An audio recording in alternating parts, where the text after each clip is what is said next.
Bonjour, la vidéo du jour traite de la leçon habillage d'images qu'on a vu en cours et dont vous allez avoir le TP noté. Voici un dictionnaire. C'est un document de 2 pages où vous voyez qu'il y a une petite dizaine d'images avec différents habillages, en haut, en bas, alignés sur le texte, carré, derrière le texte ou au travers. Bon, voilà les différentes options que vous allez avoir à utiliser pour ce TP qu'on va faire tout de suite en démonstration.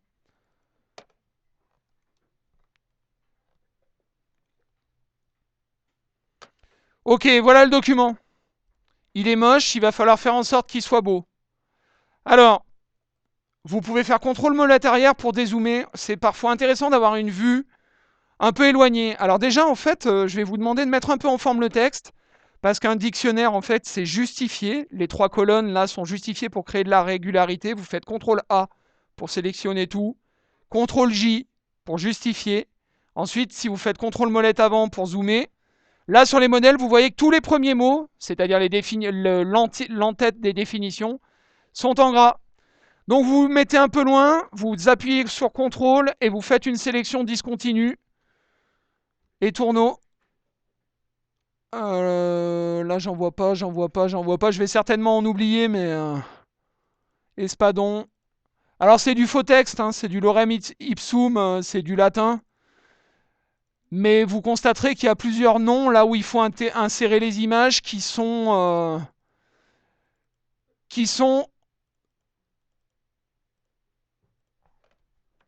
véritables.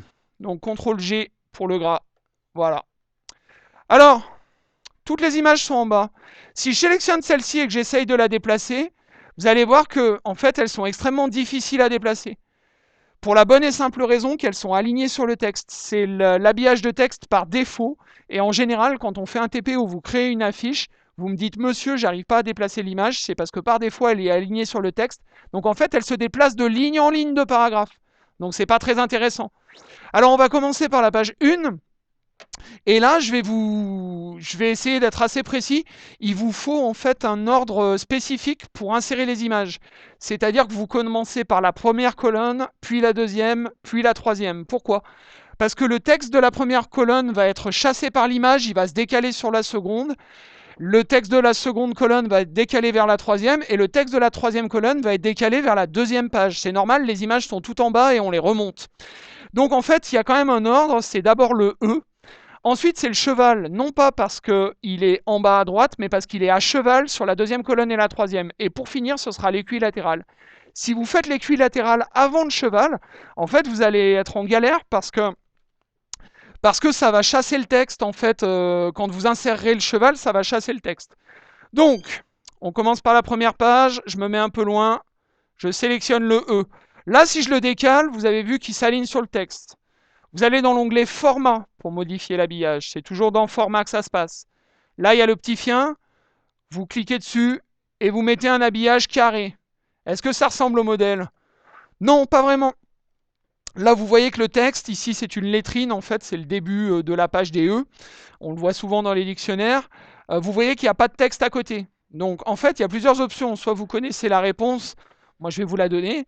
Soit en TP, vous vous souvenez plus et vous essayez toutes les options jusqu'à ce que ça ressemble au modèle. Non, non, non,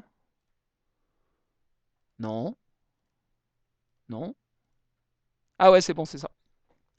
Alors ensuite, je vais vous apprendre une petite option. Là, vous avez vu que l'habillage haut et bas, il est exécuté, il est opérant. Par contre, pour caler vos images, vous avez un outil dans l'onglet Format qui s'appelle Aligner, à gauche par rapport à la marge et en haut par rapport à la marge. Alors là, c'est assez facile, mais il y a des éléments parfois qui sont à centrer sur une feuille où c'est beaucoup plus difficile. On passe maintenant au cheval, je le déplace. Alors vous avez vu, hein, quand il est aligné sur le texte, en fait, bah, ça le coupe en deux parce qu'en fait, aligné sur le texte, ça respecte la largeur de la marge. Donc on est déjà sûr que c'est pas cette option-là. Donc, vous allez dans Format, carré, vous l'alignez en bas, vous l'alignez à droite, voilà. et on va placer équilatéral. Alors pour équilatéral, en fait, il y a une petite finesse. Regardez, je le place juste avant le E de équilatéral. Et bim, ça marche. En fait, équilatéral, l'image fait exactement la largeur de la colonne. Donc peu importe l'habillage d'image que vous allez choisir, vous aurez le même résultat. Carré, ça marche. Rapproché, ça marche. Au travers, ça marche parce que c'est pas un PNG. Haut et bas, ça marche. Alors en fait, c'est la véritable option qu'il faudrait utiliser. Derrière le texte, ça marche pas parce qu'évidemment, il passe derrière. Et devant, ça marche pas parce qu'évidemment, il passe devant. Mais par contre, toutes les autres options fonctionnent. Tiens, j'ai oublié le gras pour la première page. Donc, en maintenant CTRL, je double-clique pour sélectionner tous les premiers mots. Voilà, Elidis, Enam, Erat. CTRL-G. OK. Et reste à battre. Bon, il n'y a plus qu'un. C'est parfait. Alors théoriquement, si vous avez le temps, vous devrez mettre également le gras italique. Je ne vous prendrai pas vraiment la tête avec les niveaux de lecture, mais sachez que je pourrais être à même d'exiger que vous fassiez tout ça en 45 minutes. Bon, moi j'estime que on va commencer déjà par le TP. Ah, j'ai un petit problème, regardez. La dernière ligne de la définition d'équidé est chassée sur la deuxième page. Et si vous observez mon modèle, en fait, vous voyez que les pattes du cheval, elles descendent un peu. Donc ça, c'est une petite finesse. Vous sélectionnez l'image, vous faites flèche du bas sur votre clavier jusqu'à ce que DOM, Rogemoor, Studium remonte. Ça y est, on est bon. Alors, ouais, je voyais pas le gras de loin. On reprend. Oula, petit glissement de voix là. On commence par l'espadon, ensuite l'étoile, première colonne. Ensuite, la grande étoile, qui est à cheval sur la colonne 1 et la colonne 2. La petite étoile, qui est tout en bas de la première colonne. Puis l'Espagne, qui est à cheval sur la colonne 2 et la colonne 3. Et pour finir, les tourneaux. On est parti. Alors, espadon. Si je le place comme le triangle équilatéral, est-ce que ça marche? Alors non, ça ne marche pas parce qu'il ne fait pas exactement la largeur. Alors soit vous laissez aligner sur le texte, vous tapez sur Entrée. Ok. Si je me mets en mode afficher tout, vous voyez ici le logo, CTRL Z. Soit vous mettez un habillage haut et bas. Boum. Ok. L'étoile, elle est derrière le texte et elle fait exactement la largeur. Alors là, ce serait bien de la réduire un peu. Format. Derrière. Elle est passée où? Voilà. Alors on va avoir un petit problème. Je vais vous faire la démonstration. Voilà. Exactement ce que je voulais faire. Une fois qu'elle est passée derrière le texte, elle est super galère à attraper. Sauf que là, il y a encore un petit coin qui dépasse, donc des fois j'y arrive. Je vais vous montrer un outil. Dans l'onglet Accueil, ici, vous avez un outil pour sélectionner les images. C'est la flèche blanche. Sélectionner les objets. Voilà. Et là, je peux la déplacer à la main. Quand tu veux. Voilà. Non, quand tu veux pas. Sélectionner les objets. Voilà, c'est un petit peu laborieux derrière le texte de l'attraper. Hein. Bon, elle passe exactement derrière, c'est magnifique. On va passer à la grande étoile. On a presque fini. Un peu de patience. Le jour du TP, vous aurez le droit de venir avec votre smartphone et vos écouteurs. Mais je vous recommande peut-être de prendre des notes. Ça vous aidera. Alors, on sélectionne l'étoile.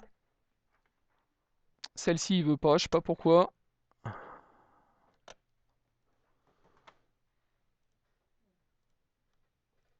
Ok. Format. Au travers. Je vois pas. Il est où? Au travers. Je la place là. Ensuite, il y a la petite étoile qui est alignée sur le texte par là, je crois. Je vais revenir. Je l'ai fait très très loin. Lis igitur est difficilus. Ouais, c'est ça. Ok, il nous reste l'Espagne et les tourneaux. Alors, votre document doit tenir sur 2 pages. Hein. Et vous allez voir qu'une fois que vous aurez placé l'Espagne, ça va être beaucoup plus difficile. Donc, haut et bas. Boum. Format. Là, je l'aligne en bas et je l'aligne à droite. Et il me manque plus que les tourneaux à placer juste au-dessus. Donc là, je vais le déplacer. Et tourneaux. Ok. Et là, on voit qu'on a un petit problème. Pardon. C'est que le texte, le texte, il tient pas sur 2 pages. Donc il va falloir bidouiller.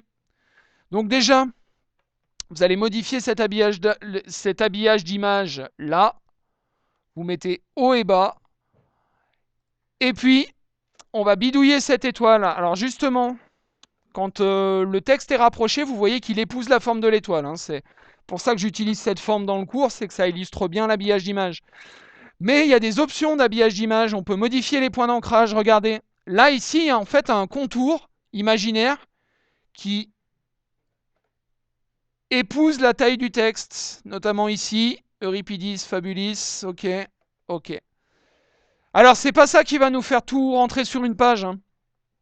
Concrètement, c'est pas ça qui va tout nous faire rentrer sur une page. Par contre, il y a des options qui sont intéressantes dans l'habillage. Autre option de disposition. Ici, vous pouvez rapprocher le texte à 0,1. Qu'est-ce qui se passe? Vous avez vu que le texte se colle. Et vous pouvez également l'éloigner hein, si ça facilite la lisibilité. Donc par exemple, si vraiment je pousse le trait très loin, je peux mettre une marge de 5 cm à droite. Voilà. Donc en fait, du coup, ça annule quasiment tout l'effet de colonne qu'on a fait. Donc je fais CTRL Z. Mais c'est pour que vous sachiez qu'il y a des options d'habillage. Il suffit d'aller dans autres options de disposition. Voilà, c'est fini. J'espère que c'était clair. Je vous souhaite une bonne révision et un bon TP. Bonne fin de journée, au revoir.